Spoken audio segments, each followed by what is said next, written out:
General Rawat चले गए, लेकिन उन्होंने जो काम किए वो इतिहास में दर्ज हो चुके हैं। वो एक ऐसे कमांडर थे जिन्होंने अपने मिलिट्री करियर में कई देशों की सैन्य टुकड़ियों को भी लीड किया था। उनके सीने पर मौजूद हर एक मेडल के पीछे शौर्य और पराक्रम की कहानियां थीं।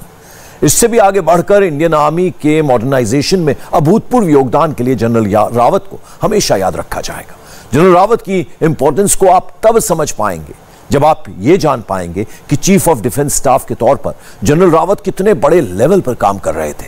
क्या था जनरल रावत का विजन और पराक्रम, देखिए हमारी इस स्पेशल रिपोर्ट में। परम विशिष्ट सेवा मेडल, उत्तम योद्धा सेवा मेडल, अति विशिष्ट सेवा मेडल, युद्ध सेवा मेडल, सेना मेडल, विशिष्ट सेवा मेडल, वुंड मेडल, सामान्य सेवा medal, special service medal, operation पराक्रम मेडल, सैन्य सेवा medal, high altitude service medal, विदेश सेवा medal, 50 anniversary of independence medal, 30 years long service medal, 20 years long service medal, 9 years long service medal, संयुक्त राष्ट्र के कांगो मिशन में सेवा के लिए मेडल, राष्ट्र की सेवा के लिए दिया गया सम्मान, कुल 18 medal. Chief of defence staff general Bipin Rawat के जीवन की सबसे बड़ी उपलब्धि यही है। जनरल बिपिन रावत के 40 साल के मिलिट्री करियर की पूरी कहानी उनके इन 18 मेडल्स में है। ऐसा एक मेडल हासिल करने वाला भी शूरवीर कहा जाता है और बिपिन रावत के पास शौर्य और पराक्रम के ये 18 प्रतीक थे। शूरवीर ही शूरवीरों का सम्मान जानता है। इसीलिए आज से करीब 20 दिन पहले जब बिपिन रावत झांसी की धरती पर खड़े हुए तो उनके हृदय से झांसी की रानी के शौर्य का गीत फूट पड़ा। बुंदेले हरबोलों के मुख हमने सुनी कहानी थी, खूब लड़ी मर्दानी, वो तो झांसी की रानी थी, वो तो झांसी की रानी थी। सेना को आत्मनिर्भर बनाने के लिए आयोजित कार्यक्रम में जब जनरल बिपिन रावत को संबोधित करने के लिए मंच से बुलाया गया तो उनकी बातों में कितना जोश था, कैसा जज्बा था, जरा सुनिए। अपने घोड़े पर सवार दारो दांतों बीच लगाम संभाले, तलवार से वार करते, अंग्रेजों पर लगातार वार करते हुए साहस और बलिदान का अचंभित करने वाला नजारा इतिहास के पन्नों में रचा है।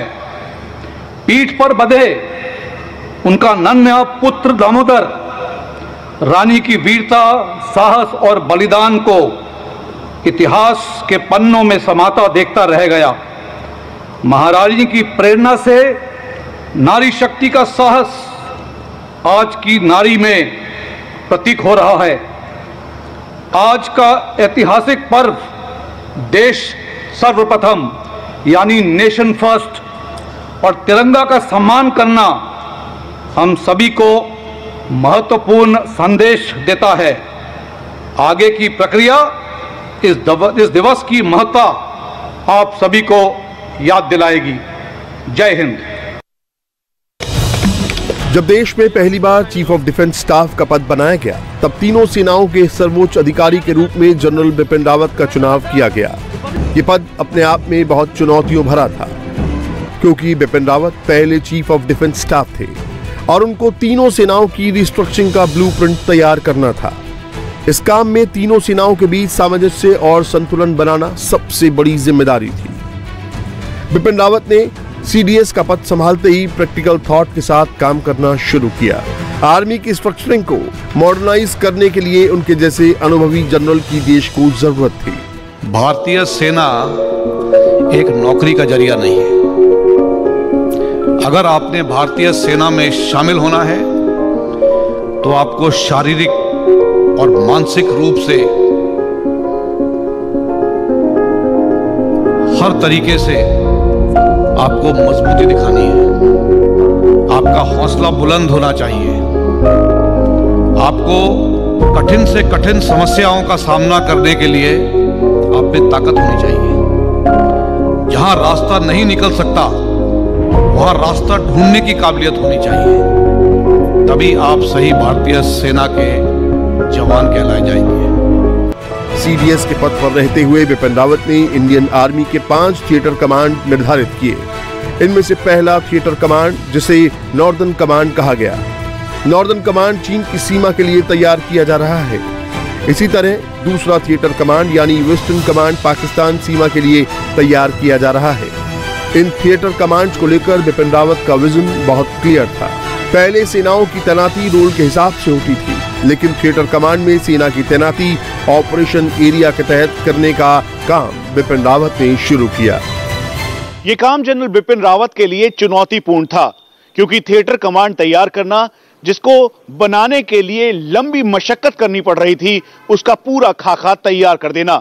यहां तक कि हालांकि जनरल रावत को इसके लिए विरोध भी झेलना पड़ा, लेकिन उसके बावजूद भी मजबूत इच्छा शक्ति की वजह से यह बिल्कुल साफ हो गया कि थिएटर कमांड तैयार किया जाएगा, इंटीग्रेटेड बैटल ग्रुप तैयार किया जाएगा, यहां तक कि पूरे आर्मी हेडक्वार्टर की रीस्ट्रक्चरिंग भी की जाएगी। आजादी के बाद इंडियन आर्मी के लिए ये एक बहुत महत्वपूर्ण और ऐतिहासिक पड़ाव था, जिसे जनरल बिपिन रावत ने तय किया। General Bipin Rawat Indian army को ऐसा ब्लूप्रिंट सौंप कर गए हैं, जिसमें धरती, आकाश और समंदर तीनों जगहों पर ऑपरेशंस को अंजाम देने की प्लानिंग करना बहुत आसान हो जाएगा। जनरल बिपिन रावत ने बटालियन की सहूलियत के लिए नियमों को बदला। जैसे राष्ट्रीय राइफल्स जम्मू और कश्मीर में ही ऑपरेशन करती है, तो उन्होंने ये सुनिश्चित किया कि राष्ट्रीय राइफल्स के सर्वोच्च अधिकारी भी दिल्ली में नहीं बल्कि जम्मू और कश्मीर में रहें। जो विदेशी देश थे थर थर कांपते थे उनसे, लेकिन आपने उनसे बात की, कैसे नजर आते थे? व्यक्तित्व उनका इतना विशाल था, चाहे पाकिस्तान हो चाहे दूसरे देश की जो फौजें हों, घबराती थी उनके नाम से, जिस तरीके से बात करते, लेकिन आपको उनका व्यक्तित्व कैसा दिखाई देता था? साहब वो इतने सॉफ्ट स्वभाव के थे जी, और वो इतना हम लोगों को प्रेम करते थे, प्यार करते थे, और हमसे ज्यादा एक बार तो उन्होंने हल्के से हमको डांट भी दिया इस बात को लेकर के कि हम लोग कहीं गए थे, ऐसे गेस्ट थे, तो उन्होंने कहा कि तुम यहाँ पे जो चाय पानी पी रहे हो, क्या तुमको मालूम है कि जो ड्राइवर हमको लेके आया है, जो हमारे जो सेना खड़ी है बाहर, उनको क्या चाय पानी मिला, क्या उनको बैठने को मिला, या देखो उनको पहले देख के आओ। तो ये हमको समझ में आता था कि वो हमारे साथ तो थे ही, हमारे तो जिया जी थे, और हमको जो था ही, लेकिन हमसे ज्यादा कई गुना वो एक फौजी थे जी, और फौज के बारे में पहला सोचते थे, बाद में फिर अपनी पत्नी, बच्चे और हमारे बारे में। जनरल बिपिन रावत की काबिलियत कितनी बड़ी थी आप इस बात से समझ सकते हैं कि उन्होंने संयुक्त राष्ट्र के सैन्य मिशन में कई दूसरे देशों की संयुक्त कमांड को लीड किया था। डेमोक्रेटिक रिपब्लिक ऑफ कांगो में संयुक्त राष्ट्र की तरफ से मिशन चलाया गया, जिसमें एक मल्टीनेशनल ब्रिगेड तैयार की गई थी, और इस मल्टीनेशनल ब्रिगेड को भी जनरल बिपिन रावत ने कमांड किया था। युद्ध के मोर्चे पर भी जनरल बिपिन रावत की योग्यता सर्वश्रेष्ठ स्तर की थी। बिपिन रावत पाकिस्तान से लगी वेस्टर्न सीमा के रेगिस्तानी इलाकों में भी तैनात रहे। चीन से सटी बर्फीली पहाड़ियों पर भी अपने कर्तव्य को अंजाम देते रहे, और आतंकवाद ग्रस्त कश्मीर के अंदर भी एक्टिव रहे। जनरल बिपिन रावत फैसले लेने में सक्षम थे, क्योंकि उन्होंने LAC पर इन्फेंट्री बटालियन को लीड किया था, और इसी तरह कश्मीर में उन्होंने राष्ट्रीय राइफल्स को भी लीड किया था। आतंकवाद ग्रस्त इलाकों में ऑपरेशंस का उनका विशेष अनुभव था। इन्हीं अनुभवों के चलते जब मोदी सरकार ने देश की सुरक्षा नीति को एक नई नजर से देखा और एग्रेसिव डिफेंस की योजना पर काम शुरू किया, तो बिपिन रावत को उनके इन्हीं अनुभवों की वजह से सबसे ज्यादा तरजीह दी गई थी। Chief of defence of staff रहते उनकी बड़ी जिम्मेदारी थी आर्मी को मॉडर्न वॉरफेयर के लिए तैयार करना। साइबर वॉर के लिए आर्मी की तैयारी में भी बिपिन रावत की बड़ी भूमिका रही। जनरल बिपिन रावत ने 2 डिप्लोमा हासिल किए थे, पहला मैनेजमेंट में और दूसरा कंप्यूटर साइंस में, और इस वजह से भी मॉडर्न वॉरफेयर को लेकर उनकी एक समझ मौजूद रही। सीडीएस के तौर पर बिपिन रावत न सिर्फ सेना के मॉडर्नाइजेशन की तरफ पूरे जोश के साथ ध्यान दे रहे थे, इसके अलावा न्यूक्लियर वॉरफेयर को लेकर भी सजग और सावधान थे। चीफ ऑफ डिफेंस स्टाफ के तौर पर general Bipin Rawat nuclear command authority के भी सदस्य थे। न्यूक्लियर कमांड अथॉरिटी के प्रमुख खुद प्रधानमंत्री होते हैं। ऐसी कमेटी में सीडीएस की सलाह सबसे अहम होती है। टैक्टिकल न्यूक्लियर वेपन्स का इस्तेमाल करना, जंग में इनका इस्तेमाल करना, इसका मतलब ये है कि कन्वेंशनल तरीके से वो हार मान गए कि कन्वेंशनल तरीके से हम भारतीय सेना का सामना नहीं कर सकते, तो आप टैक्टिकल न्यूक्लियर वेपन इस्तेमाल करिए, क्योंकि जहां आप कोई न्यूक्लियर हथियार इस्तेमाल करेंगे आप जानते हैं कि उससे क्या कार्रवाई होगी, और शायद आप चाहते हैं कि जंग की समाप्ति हो जाए जल्दी से जल्दी। तो जब आप कन्वेंशनल वॉरफेयर के लिए तैयार नहीं होते हैं या आप जानते हैं कि कन्वेंशनल वॉरफेयर में आप अपने प्रतिद्वंदी का मुकाबला नहीं कर सकते, तब इस तरह की स्टेटमेंट ये मैं बहुत पहले भी बोल चुका हूँ कि अगर इस तरह की कार्रवाई होगी तो हमें क्या करना है, इससे डरने की बात नहीं है। जनरल बिपिन रावत हमेशा से ही पॉजिटिव एटीट्यूड के साथ आगे बढ़ते। जब वो आर्मी चीफ थे तो मैंने उनसे पूछा कि जो पाकिस्तानी आतंकी घुसपैठ करने आ रहे हैं उनका आप क्या करेंगे। उन्होंने कहा कि हम उनका वेलकम करेंगे और 2.5 फुट जमीन के अंदर उन्हें पहुंचा देंगे। चीफ ऑफ जनरल स्टाफ बनने के बाद कई ऐसे मौके हुए जब उन्होंने अपनी बातों को बेबाकी से कहा। रिसेंटली जब मैं अफगानिस्तान से वापस आया तो मैंने उनसे यही पूछा कि जो अफगानिस्तान के सैनिक यहां पर ट्रेनिंग कर रहे हैं उनका क्या होगा। मुस्कुराते हुए उन्होंने कहा कि उनको वापस अफगानिस्तान भेज देंगे और वही तालिबान की पूरी इंफॉर्मेशन हमें पहुंचाते रहेंगे। दरअसल यही उनका व्यक्तित्व था, मुश्किल से मुश्किल सवाल और हालात को इजी बना देना। आज चीन जिस तरह की वॉर स्ट्रेटजी को फॉलो कर रहा है उसका जवाब देना जनरल बिपिन रावत जानते थे। जनरल बिपिन रावत को इसका पूरा अनुभव भी था।